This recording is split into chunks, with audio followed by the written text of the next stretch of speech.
I'm Lisa Stone. I'm one of 3 co-founders of BlogHer. I'm the CEO.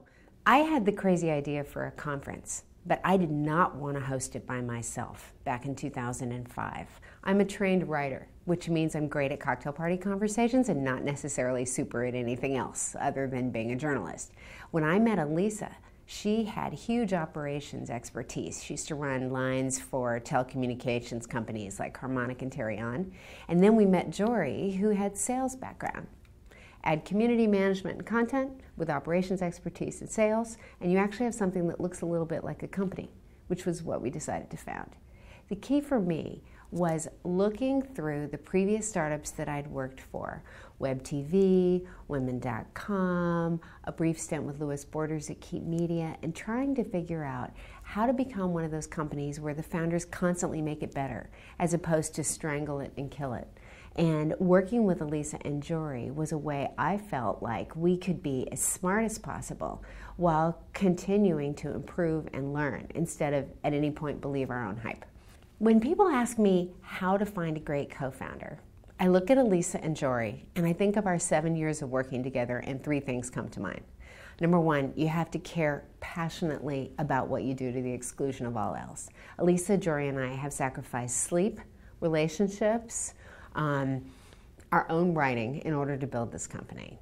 We all 3 work as hard as each other. The second thing that we needed to have was complete and total trust. From the beginning, when we split the first BlogHer conference, the site on our credit cards, we trusted each other to help each other pay the cost of that.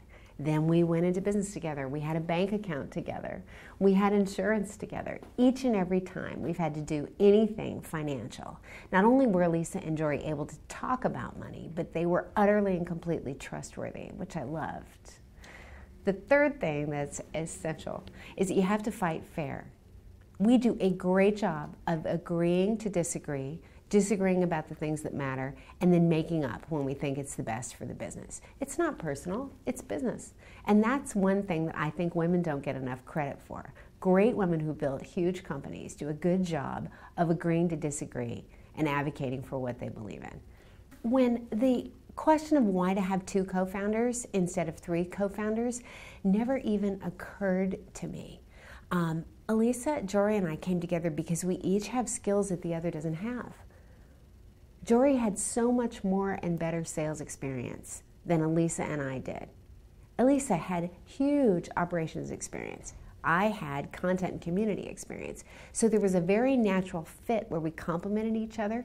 Each one of us could take the lead, the expert lead in our area, and bring it back to the group, because the goal was to build the company as well and as quickly as we could and be first to market.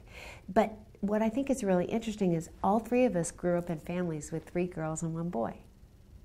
And isn't that interesting? Because all 3 of us grew up in large families where we had to learn how to get along, where we had to learn how to fight and make up, where we had to learn how to get along really well with other women. And in fact, 3 of us are closer to our sisters and our mothers than many women I know. I mean, our families are everything to us. And so when we came together, I felt like all 3 of us already had the tools. It's really been interesting for me, since I was the only parent when we started working together, to see how much this dynamic affected our work together. That it was so easy to say, you're wrong. No, you're wrong. Okay, Jory's right. We're both wrong, if it were me and Elisa. And I took it home a lot, and I would talk to my kids about how important it was that they be able to fight fair, make up, and keep on trucking. And when people ask me, what's your secret? I've never met another team that has been together for 7 years. I think about the fact that we made a decision early on that united us forever on the same side. We made the decision that we would all 3 have exactly the same amount of stock from the beginning. And what that means is that every time we come together and have a fair discussion, agreeing and disagreeing about what's best for the business to try to come up with the right strategy, no one in any way, shape, or form wins more. There is no she who dies with the most toys wins. It's we're the 3 musketeers, we're locked together in this. We are going to go out and win or die trying together. And what's interesting is when you raise money as an entrepreneur, quite often people will suggest that the CEO, and I happen to be the CEO, get more stock. And I made the very specific decision that I wasn't going to accept that, and that the three of us were going to be a unit running this company, as we've done for 7 years, because that made it possible for us all to insist that we each work or outwork each other as much as possible. And that's essential when it comes to building a startup.